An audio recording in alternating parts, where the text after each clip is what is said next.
Before the first sword clanged, before the first arrow cut the sky, before even the thunder of gunpowder, terror walked on four legs.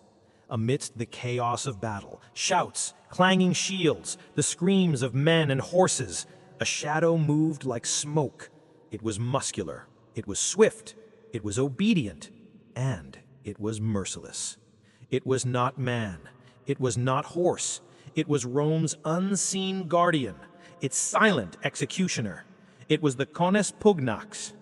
In the fog of war, it appeared without warning, teeth bared, eyes blazing, with a loyalty that bordered on madness.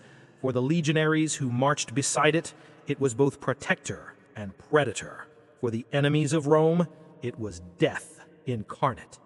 The soldiers spoke of it in whispers, sometimes in awe, sometimes in fear. Few could claim to truly know it, yet all who had felt its presence knew one immutable truth: survival could depend on the bite of this four-legged gladiator. The Conus Pugnax was no ordinary dog. It was not a pet, a companion, or even a symbol. It was a weapon, a living, breathing extension of the Roman legion. Every sinew, every growl, every instinct had been honed through centuries of battle, hunting, and human ingenuity. It was a creature born from shadows and blood, yet shaped by discipline and loyalty. Its legend did not come from mythology or song alone. It came from the mouths of soldiers who had fought, bled, and survived beside it. And though history would forget its name, the Conus Pugnax would never be forgotten by those who owed their lives to it. To understand the Conus Pugnax, we must journey far from the marble columns of Rome, far from the bustling forum and the clatter of the Colosseum, to the rugged mountains of Epirus. Here, in the untamed wilderness that stretches across what is now Albania and northwestern Greece, roamed the Molossus, a dog unlike any other. The Molossus was massive, fierce, and loyal. It was a guardian of flocks and families, capable of silencing a lion with its sheer presence. Aristotle wrote of their strength. Virgil praised their courage. To the Greeks, they were domesticated monsters, obedient to their masters, yet carrying the primal power of the wild in every muscle. Rome, ever vigilant in the art of war, saw in these Molossi the seed of a weapon. They began importing them, crossing them with local Italian breeds, and even the ferocious dogs of barbarian tribes. The goal was not companionship, it was perfection. A creature strong yet agile, ferocious yet disciplined, loyal yet lethal. From this selective breeding emerged the Conus Pugnax. Roughly 60 centimeters tall and weighing between 40 and 50 kilograms, it was built for war. Its dark coat made it nearly invisible under the cover of night. Its bark was deep and guttural, a warning to enemies and an alarm to allies. Its instincts were honed for protection, aggression, and obedience. Centuries of sieges, hunts, and battles shaped it. Every scar etched into its body, every tension in its sinew, told the story of evolution guided by war. By the 2nd century BC, the Conus Pugnax was more than a beast. It was an instrument of strategy, a living weapon forged in the crucible of necessity and genius. Imagine a young Conus Pugnax, still raw with instinct, stepping into a world that will shape it into one of Rome's deadliest weapons. The air smells of iron and sweat. The ground trembles under the boots of legionaries. Chains rattle, but the dog's eyes are fixed, alive with a mixture of fear and hunger for mastery. The training begins at dawn. First, obedience. Commands are repeated endlessly. Sit, stay, attack. A false move is corrected immediately, not with cruelty, but with precision. The dog must learn to act not on impulse, but on command. To strike only when the legionary signals. To distinguish friend from foe in the chaos of battle. To stand its ground when fear screams for flight. Next comes endurance. Long marches through rocky trails, dusty plains, and muddy river crossings. Up to 35 kilometers a day, packs strapped to their backs, carrying supplies, messages, even light armor. They march alongside soldiers, step for step, never faltering. The world is a blur of scent and sound, the clatter of armor, the cry of birds startled by the column, the low growl of distant enemies. Then the arena. Here the Coney's Pugnax confronts the primal fear it must master.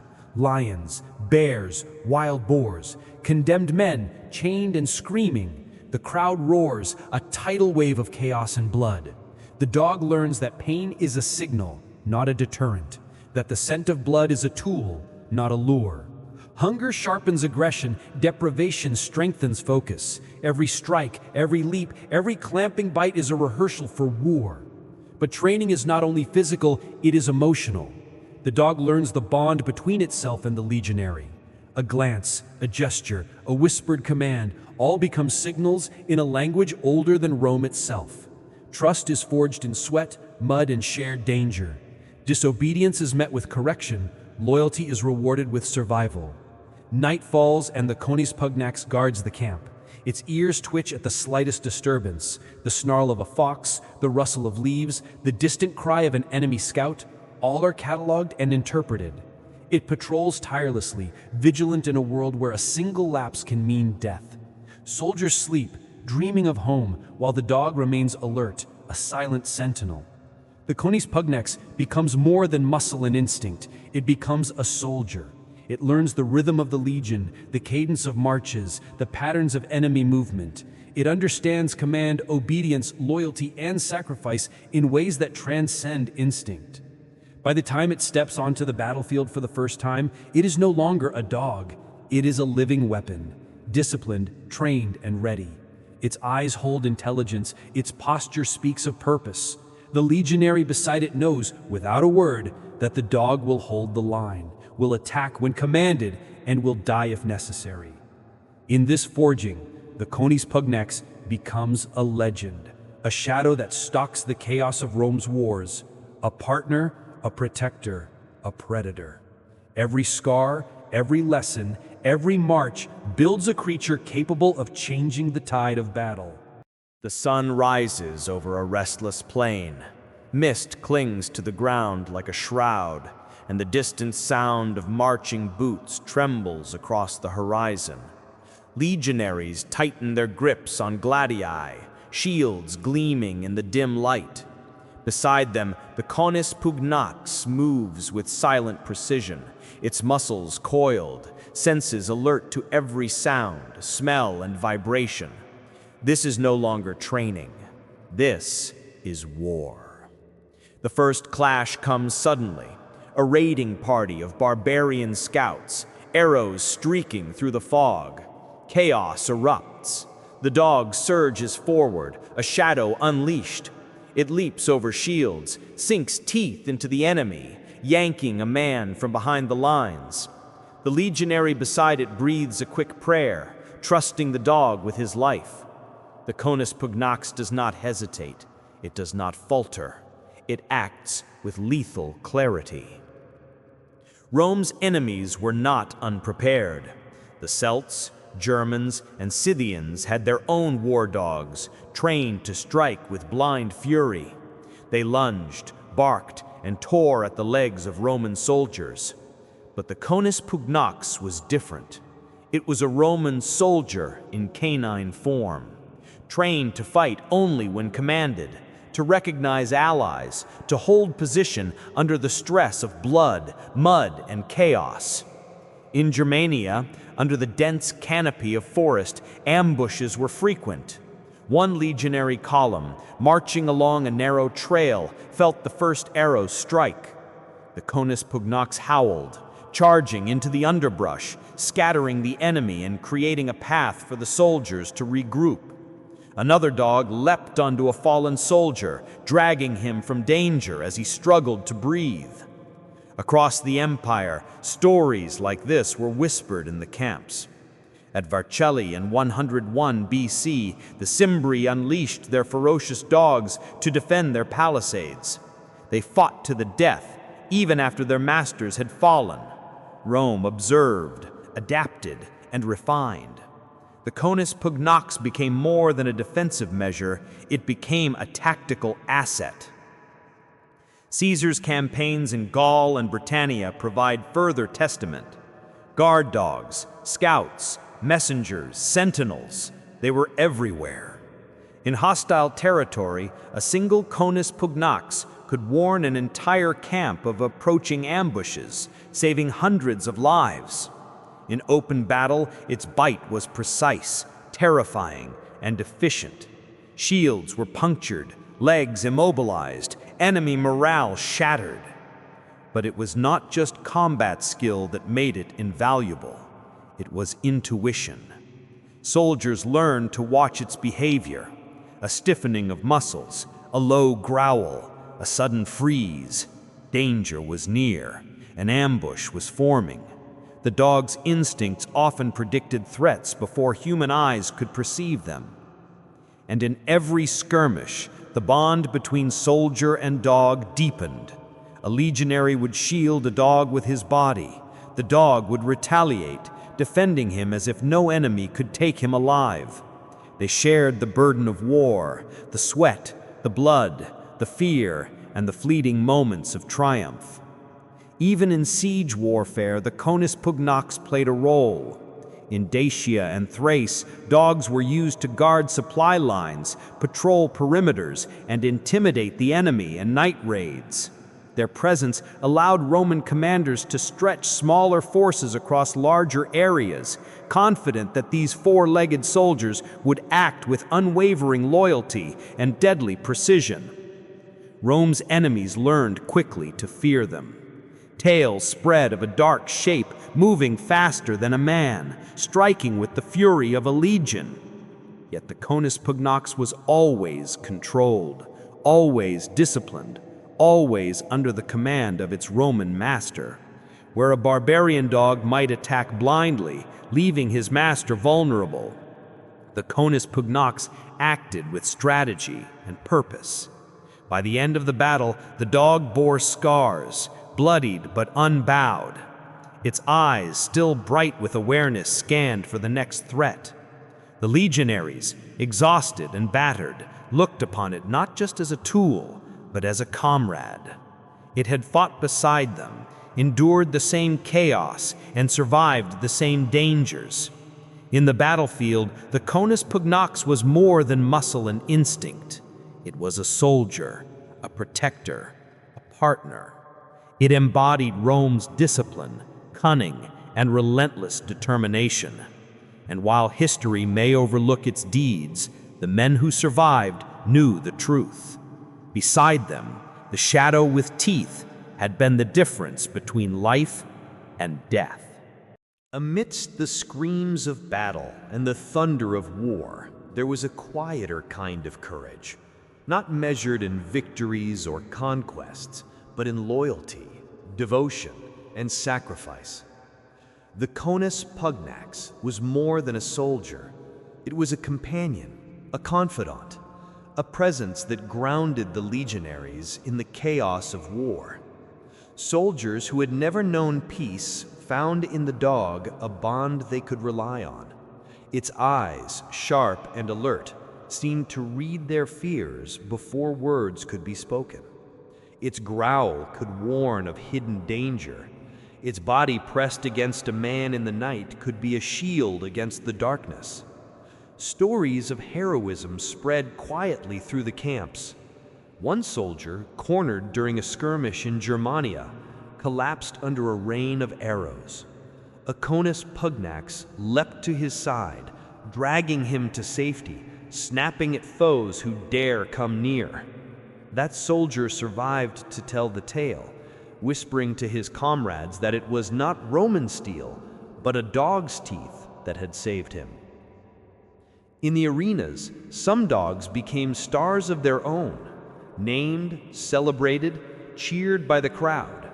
Yet their true glory lay not in spectacle, but in service. Soldiers fed them special rations, tended to their wounds with the same care given to human comrades, and mourned their deaths with solemn ceremonies. Occasionally, a dog received a tombstone, an inscription, a tribute worthy of a Roman citizen. Even in the quiet moments, the bond was evident. After a long march, the dog would rest at the soldier's feet, head lowered in companionship, chest rising and falling in rhythm with its masters. During brief lulls in battle, it would nuzzle a hand, a silent acknowledgement that they had survived yet another day together. But the bond was not without heartbreak. The battlefield took its toll. Wounds festered, injuries lingered, and the bravest of dogs sometimes fell before their masters. Legionaries would dig shallow graves, marking them with whatever they could spare: a broken spear, a carved stone, a whispered prayer. Even in death, the Conus pugnax was remembered, honored, and revered. It was not just loyalty that defined them, it was understanding. Soldiers learned to anticipate the dog's reactions, and the dog learned to anticipate theirs. Together, they navigated ambushes, sieges, and the endless march of the empire. Where human instincts faltered, the dog remained steadfast. Where fear threatened to paralyze, the dog acted with precision.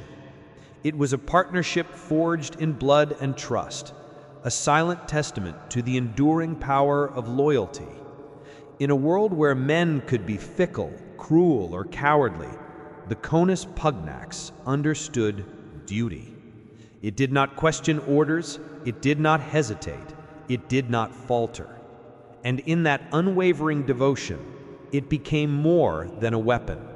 It became a symbol, a reminder that courage is not always loud, and heroism does not always wear armor. Time, relentless and unyielding, began to erode the world the Conus pugnax had known. The legions that once marched in perfect formation shifted tactics. Rome's enemies changed. Battles became larger, more mechanized, with siege engines and artillery, and the shadowed corners where the four-legged warriors had thrived began to disappear. The arenas, once echoing with the roars of spectators and the snarls of these beasts, fell silent. Public spectacles changed. Gladiators took center stage, and the Conus pugnax, no longer needed for display, faded from memory. Its lineage, once carefully preserved through breeding and battle, began to cross with other dogs, diluting the traits that had made it exceptional. Yet in the camps, whispers remained. Retired soldiers spoke of their companions with reverence, recounting deeds that history would never record. Tales of a dog that had saved an entire squad, of a guardian that had fought to its last breath, became legend in small villages, around hearth fires, in hushed tones. The dogs themselves grew fewer. Old veterans returned home, sometimes with a Conus pugnax at their side, but the breed was no longer bred systematically for war. Its role was replaced by human ingenuity. Fortifications, strategies, and new weapons rendered it less vital on the battlefield. Even so, the spirit of the Conus pugnax persisted. Soldiers mourned them as one mourns a lost comrade. Graves were dug with care, inscriptions etched by hands that understood the depth of their loss. Some dogs were remembered in local folklore, shadows with teeth who defended their masters even in death, the silent guardians of a vanished era. It did not die, it became memory, a specter of loyalty, discipline, and courage that could never be fully replicated. Rome itself would continue to rise and fall. Empires would come and go, but the legacy of the Conus pugnax endured quietly in the hearts of those who had known it. Even in modern times, traces remain in the bloodlines of Neapolitan Mastiffs, Cane Corsos, and other descendants, dogs whose vigilance, strength, and loyalty echo the lessons taught by the warriors of the past. The empire moved on, forgetting the names of countless heroes, but the Conus pugnax, though absent from official histories, remains immortal in its deeds and the shadows of battles fought, and in the bond between soldier and dog that time could never erase. Centuries have passed. Empires have risen and crumbled. Rome's legions no longer march across Europe, and the arenas that once shook with cheers and the roars of the Conis Pugnax are silent. Yet the spirit of this four-legged warrior endures, not in scrolls or official records, but in bloodlines, behavior, and the stories whispered across generations. Modern breeds, Neapolitan Mastiffs, Cane Corsos, and other descendants carry fragments of that ancient discipline. Their vigilance, courage, and loyalty are not accidents. They are echoes of a dog bred for war, honed by battle and tempered by trust.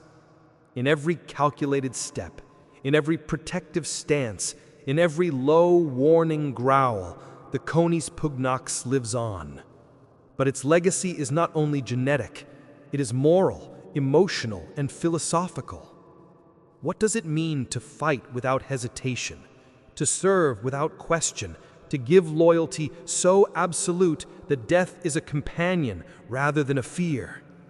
The legionaries who relied on the Conis Pugnax understood truths that often escape human comprehension. Courage is measured not by glory, but by steadfast devotion. Strength is meaningful only when guided by discipline. Loyalty is a language older than words. In a way, the Conis Pugnax challenges us even today. It asks, how far would we go for those we are sworn to protect? How deeply do we understand the bonds of trust and sacrifice? And perhaps, in its silent obedience and unwavering bravery, it teaches a lesson Rome itself often forgot. The greatest warriors are not always those with swords, but those whose hearts and instincts align with duty, courage, and loyalty. The shadows of ancient battlefields linger in the dogs that patrol our streets, guard our homes, and comfort us in quiet moments. They are reminders that history is not only in texts and monuments, but also in living beings who carry the past in their genes, in their habits, in their essence. The Conis Pugnax may be forgotten by most, but in every heartbeat of a loyal dog, in every protective stance, in every act of courage and devotion, it remains alive. It is a bridge between Rome's blood-soaked past and the quiet, steadfast guardians of today. It barked, it charged, it bled. From the misty plains of Germania to the roaring arenas of Rome, the Conis Pugnax lived as a shadow among men, a silent sentinel, a fierce warrior, a loyal companion. It was feared by enemies, revered by legionaries, and never forgotten by those whose lives it saved. History may have buried its name. Scrolls may not tell its tale. The official accounts may glorify generals, legions, and weapons, but the heartbeat of a four-legged warrior, unyielding, disciplined, and loyal, remains one of the greatest untold stories of Rome. And now, having walked alongside it through the dust, the blood, and the smoke of battles long past, we ask ourselves, what does loyalty truly mean?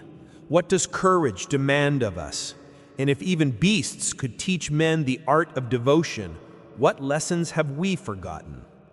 If the story of the Conis Pugnax moved you, leave a like, subscribe, and share it with anyone who loves the ancient world as much as you do. Remember its name, whisper it to the next generation, and honor the legacy of a warrior who served without question, who fought without fear, and who remained steadfast when all else fell apart.